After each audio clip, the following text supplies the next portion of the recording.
Hello বন্ধুরা, সকালের জলখাবারে হোক বা দুপুরবেলায় এমনকি রাত্রেবেলায় চাল ডাল ছাড়াই ঝটপট প্রেসার কুকারে মাত্র 1 চামচ তেলে বানিয়ে নিতে পারেন দুর্দান্ত স্বাদের এই খিচুড়ি। খেতে অসম্ভব ভালো হয়, আর এই খিচুড়ি খেলে পেটও ভরবে আর ওজনও কমবে খুব সহজে। তার জন্য এখানে দেখুন আমি 1 কাপ ডালিয়ে শুকনো খোলায় একদম লো টু মিডিয়াম আঁচে ভেজে নিচ্ছি।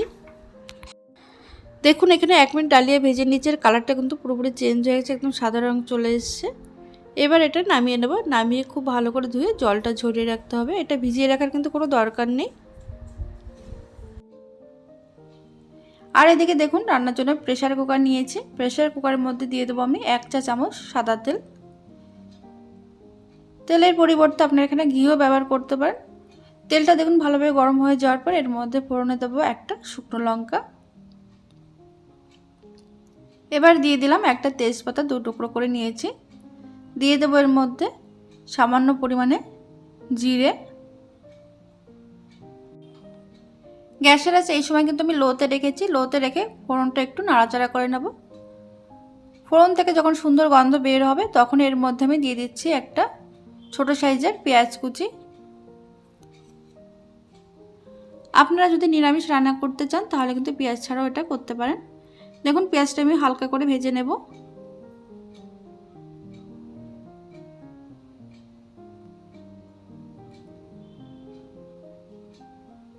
পেঁয়াজটা একটু লাল করে ভেজে নেওয়া হয়ে গেছে। এবার এর মধ্যে আমি দিয়ে দিচ্ছি গ্রেট করা আদা 1 চা চামচ মতো। এবার আদা কিছুক্ষণ নাড়াচাড়া করে নেব। আদার কাঁচা গন্ধ চলে যাওয়া পর্যন্ত এটা কিন্তু ভেজে নিয়েছি আমি।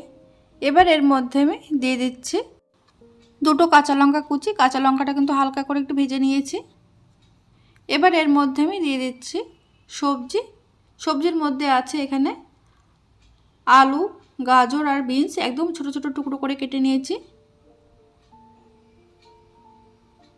এবার গ্যাসের আঁচ লো টু মিডিয়ামে রেখে কিন্তু এই সবজিগুলো ভেজে নেব। দেখুন সবজিগুলো একটু ভাজার পর এর মধ্যে দিয়ে দিচ্ছি সামান্য পরিমাণে নুন। দিয়ে দেবো সামান্য একটু হলুদ। আর দিয়ে দিলাম সামান্য একটু জল যাতে করে পুড়ে না যায়। এবার এইটা কিন্তু 1 থেকে 1.5 মিনিট আমি একটু নাড়াচাড়া করে নেব। এর মধ্যে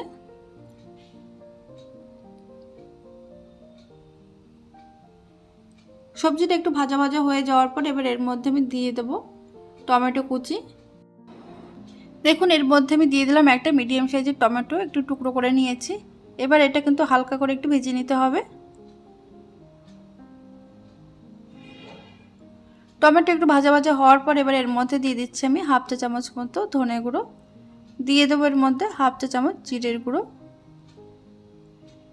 তারপর এর মধ্যে দিয়ে দেব সামান্য একটু জল।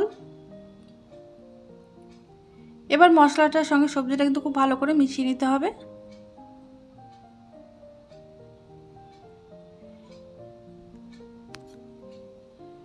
একটু ভাজা ভাজা হওয়ার পর এবার এর মধ্যে আমি দিয়ে দিচ্ছি ডালিয়া। ভেজে রাখা ডালিয়াটা আমি কিন্তু ভালো করে ধুয়ে জলটা ঝরিয়ে নিয়েছি। এবার এটা এর মধ্যে দিয়ে দিলাম। ডালিয়া কিন্তু এখানে ভিজিয়ে রাখার দরকার নেই, এটা কিন্তু ধুয়ে সরাসরি আপনারা জলটা ঝরিয়ে এর মধ্যে দিয়ে দিতে পারবেন। দেখুন 1 থেকে 1.5 মিনিট আমি একটু সবজির সঙ্গে ডালিয়াটা একটু নাড়াচাড়া করে নিচ্ছি। এটা যখন একটু ভাজা ভাজা হয়ে যাবে আর জলটা যখন পুরোপুরি শুকিয়ে যাবে তখন এর মধ্যে দিয়ে দেবো আমি পরিমাণ মতন জল। যেহেতু আমি এখানে 1/2 কাপ ডালিয়া নিয়েছি সেই বুঝে কিন্তু জলের পরিমাণটা দিতে হবে। তার জন্য এখানে 1/2 কাপ ডালিয়ার জন্য আমি দিয়ে দিলাম 2.5 কাপ মতো জল। আপনারা যে কাপ বা বাটি মাপে ডালিয়া নেবেন সেই কাপ বা বাটি মাপে কিন্তু জলের মাপটা দেবেন। দেখুন এটা কিন্তু খুব ভালো করে মিশিয়ে নিয়েছি। এবার এর মধ্যে আমি দিয়ে দিচ্ছি স্বাদ মতো নুন আর দিয়ে দেবো সামান্য পরিমাণে একটু হলুদ। নুন আর হলুদটা কিন্তু খুব ভালো করে মিশিয়ে নিতে হবে। মিশিয়ে নিয়ে এবার ঢাকা দিয়ে গ্যাসের আঁচ মিডিয়াম টু হাইতে করে এটা কিন্তু 2টো সিটি দিয়ে নেব আমি।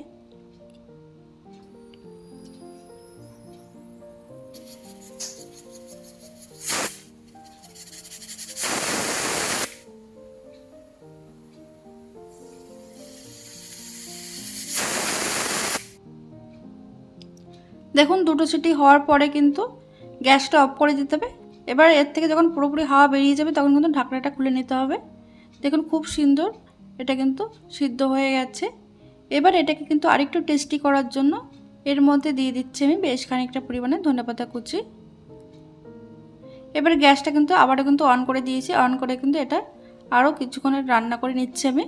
আর দিয়ে দিলাম সবশেষে 1 চামচ মতো ভাজা মশলার গুঁড়ো।